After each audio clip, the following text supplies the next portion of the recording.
Hello mga ka-Clover!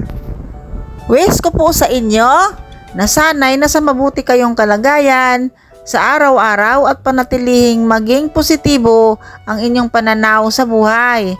Bago ko i-share sa inyo ang mga bagay na dapat at panatilihing gawin nyo araw-araw hanggat maaari para magkaroon po tayo ng magandang buhay sa araw-araw. Ang video po natin ngayon ay mga bagay na dapat ginagawa natin araw-araw o lagi-lagi para ang swerte ay madaling pumasok sa ating tahanan. Number 1, buksan ang pinto at bintana bago sumikat ang araw. Ang lihim na kapangyarihan sa umaga bago sumikat ang araw. Ang pagbukas ng pinto ng bahay bago sumikat ang araw ay may iba't ibang kahulugan at interpretasyon. Depende sa kultura, paniniwala at konteksto. Narito ang ilan sa mga maaaring ipakahulugan nito. Ang pagtanggap ng bagong araw ay sumisimbolo ng pagsisimula ng isang bagong araw at pag-aanyaya sa mga bagong oportunidad at enerhiya. Pag-aalis ng masamang enerhiya at pagbibigay daan sa hangin at positibong aura sa loob ng tahanan. Ang pagbubukas ng pinto bago sumikat ang araw ay maaaring magbukas ng daan sa mga espiritu o enerhiya. Sa Feng Shui, ang pagbubukas ng pinto sa silangan kung saan sumisikat ang araw ay itinuturing na magandang senyales dahil ito ang direksyon ng yaman at kasaganahan. At ang pagbubukas ng pinto bago sumikat ang araw ay maaaring magpasok ng swerte o positibong enerhiya para ang swerte ay tuloy-tuloy na papasok sa inyong tahanan. Number 2, magpatugtog ng mantras. Ang pagpapatugtog ng mantras ay isang espiritual na gawain na pinaniniwalaang nagdudulot ng iba't ibang benepisyo tulad ng kapayapaan ng isip, pagpapabuti ng konsentrasyon at pagkonekta sa isang mas mataas na kapangyarihan. Ang pagpapatugtog ng mantras ay maaaring maghikayat ng positibong enerhiya at makaakit ng mga magagandang bagay sa iyong buhay. Tandaan, walang garantiya na magiging maswerte ka kaagad-agad pagkatapos mong magpatugtog ng mantras. Mas maging epektibo kung isasama pa sa iba pang mga positibong gawain tulad ng pagdarasal at paggawa ng mabuti. Kapag nagpatugtog ka ng mantra sa araw-araw, ay mas mabisa itong humikayat ng positibong enerhiya at aalisin ito ang negatibong enerhiya sa loob ng inyong bahay.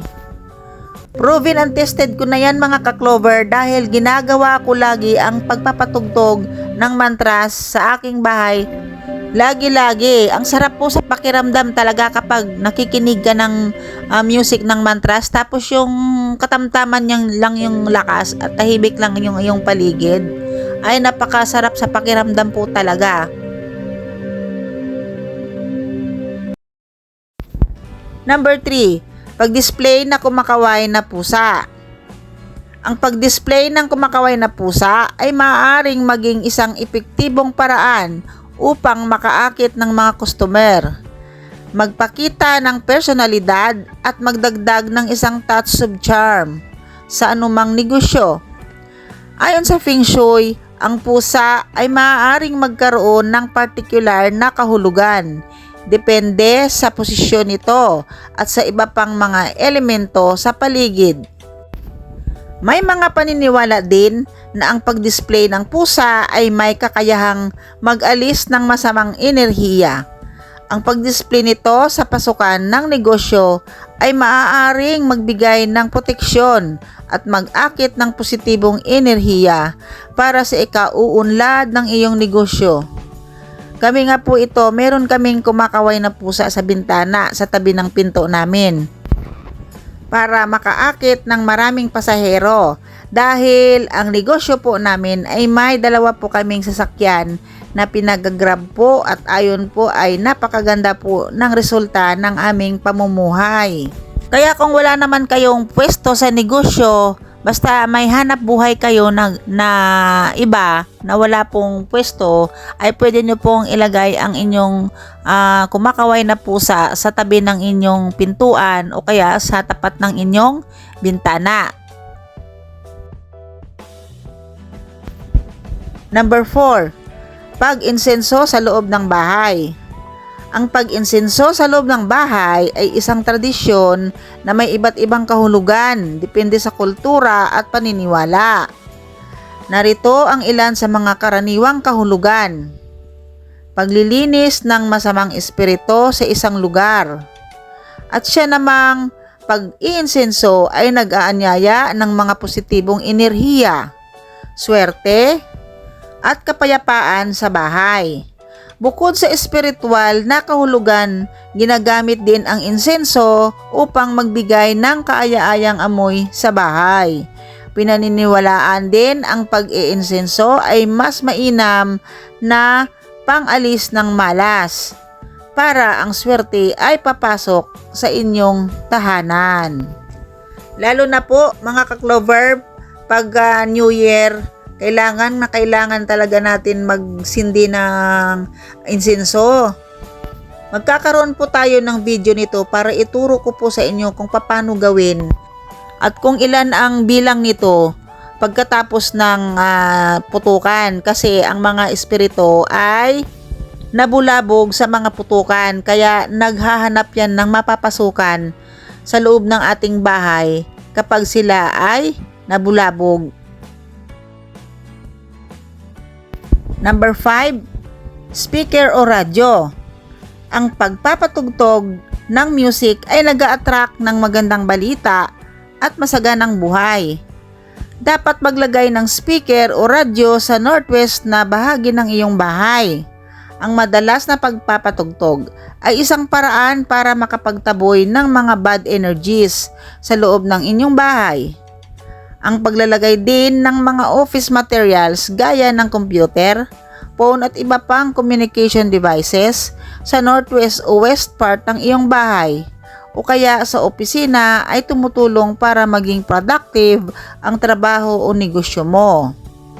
Ang musika ay may kapangyarihang makapagbabago ng ating mood at kapaligiran. Ang pagpapatugtog ng malakas na musika ay maaaring magbigay ng pakiramdam ng proteksyon at seguridad na makatulong na maitaboy ang negatibong impluensya. Nang sa ganon, mas mabilis ang pagpasok ng mga positive energies na walang kalaban ito. Ganon pa man mga ka-Clover, disclaimer po tayo ulit ha. Tandaan na ang mga ito ay isang paniniwala lamang at walang siyentipikong basihan. Ngunit kung ating pag-iisipan at sundin ng walang alinlangan, ay maaaring magdulot ito ng magandang kapalaran. 100% faith at pananampalataya sa Diyos ang siyang pinakamakapangyarihan sa lahat ng bagay dito sa mundo. Kaya kung gusto nyong swertihin sa buhay mga ka-Clover, magkaroon po lamang ng 100% faith at sundin ng tama ang mga nakasaad dito. Napakaraming mga pampaswerte mga ka-Clover, mga lucky plants, lucky charms, at kung ano-ano pang mga pamahiin at kasabihan na meron tayong pinaniniwalaan at basihan. Pero kapag ito ay ginawa natin ng tama, ay maaaring magdudulot ito ng magandang kapalaran sa ating buhay. Kung positibo ka sa mga usaping ito, basahin ang description na ito at ipikit ang mga mata at sabihing, I claim it.